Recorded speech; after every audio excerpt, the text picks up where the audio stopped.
मस्जिदों से लाउडस्पीकर हटाने को लेकर महाराष्ट्र में मचे सियासी घमासान के बीच आज राज्य सरकार की तरफ से एक सर्वदलीय बैठक बुलाई गई है। इस बैठक में सभी राजनीतिक दलों को आमंत्रित किया गया है। दरअसल सरकार की मंशा यह है कि जिस तरह से विवाद चल रहा है उसको कहीं ना कहीं उसका हल निकालने के लिए सभी पार्टियों से बैठक करनी बहुत जरूरी है और तभी जाके कुछ हल निकलेगा। इसीलिए बाकायदा राज्य सरकार की तरफ से सह्याद्री गेस्ट हाउस में आज एक बैठक बुलाई गई है। सर्वदलीय बैठक है ये, जिसमें राज्य सरकार में शामिल पार्टियां हैं, उसके अलावा जो विपक्षी पार्टियां बीजेपी, एमएनएस, आरपीआई, तमाम जो पार्टियां हैं उन्हें भी इस बैठक में आने का निमंत्रण दिया गया है। सबसे अहम बात इस पूरे मामले में यह है कि जिस तरह से पिछले एक महीने से करीब मस्जिदों से लाउडस्पीकर हटाने को लेकर लगातार विवाद चल रहा है, सियासी लड़ाई चल रही है, उसको देखते हुए हालात बिगड़ने और समाज में द्वेष फैलने की आशंका को देखते हुए महाराष्ट्र सरकार की तरफ से बैठक बुलाई गई है। लेकिन जो जानकारी मिल रही है उसके मुताबिक राज ठाकरे जो एमएनएस सुप्रीमो हैं वो इस बैठक में शामिल नहीं होंगे, बल्कि एमएनएस की तरफ से 3 नेताओं संदीप देशपांडे, बालानंद गांवकर और नितिन सरदेसाई, ये 3 नेता इस बैठक में शामिल होंगे। उसके अलावा जो जानकारी मिल रही है कि बीजेपी की तरफ से देवेंद्र फडणवीस के साथ साथ कुछ और वरिष्ठ नेता जो है इस बैठक में शामिल हो सकते हैं।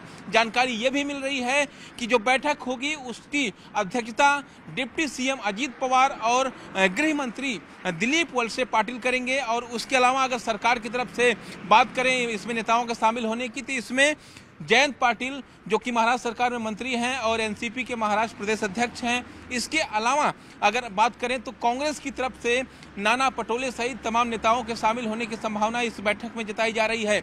सबसे बड़ा मुद्दा इस बैठक में यही होगा कि जिस तरह से लाउडस्पीकर को लेकर लगातार विवाद बढ़ रहा है, लगातार जो है बयानबाजी हो रही है, उसे रोका जाए और इस बैठक में इसी बात पर चर्चा होगी। लेकिन सबसे अहम बात एमएनएस ने पहले ही साफ तौर पर यह कह दिया है कि इस बैठक में सुप्रीम कोर्ट और अन्य अलग अलग जो हाई कोर्ट द्वारा निर्णय लिए गए हैं लाउडस्पीकर को लेकर, वो उनका सम्मान किया जाएगा और उस सम्मान को देखते हुए राज्य सरकार अगर कोई फैसला लेती है तो वो उसका समर्थन करेंगे। अगर उनकी मांग है कि मस्जिदों से लाउडस्पीकर हटाए जाएं, अगर वो मांग सरकार नहीं मानती है तो फिर उनका जो आंदोलन है, उनका जो अल्टीमेटम है 3 मई का, वो ऐसा का वैसा रहेगा। अब ऐसे में ये देखना अहम होगा कि इस बैठक में राज्य सरकार एमएनएस को कैसे कन्विंस करती है, बीजेपी को कैसे कन्विंस करती है कि ये जो विवाद है इसका हल निकलना चाहिए, वरना महाराष्ट्र में हालात बिगड़ सकते हैं, धार्मिक बवाल हो सकता है। और इसीलिए जो है महाराष्ट्र सरकार की तरफ से पहल की गई है। लेकिन अब से कुछ देर बाद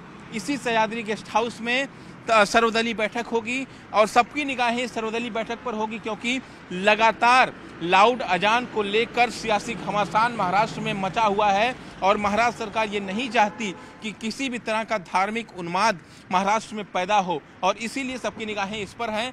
इस बैठक से क्या नतीजा निकलकर सामने आता है ये देखना अहम होगा। क्या सरकार एमएनएस को कन्विंस कर पाएगी, क्या फिर एमएनएस की मांग सरकार मानेगी, या फिर जिस तरह से तमाम मुद्दे जो एमएनएस लगातार उठाती आई है, कितना डिस्टर्बेंस लोगों को होता है। एमएनएस ने साफ तौर पर कहा है कि उनका जो ये मुद्दा है वो धार्मिक कम, सामाजिक ज़्यादा है, लोगों को उससे परेशानी होती है, इसलिए मस्जिदों से जो लाउडस्पीकर हैं वो हटाए जाएं।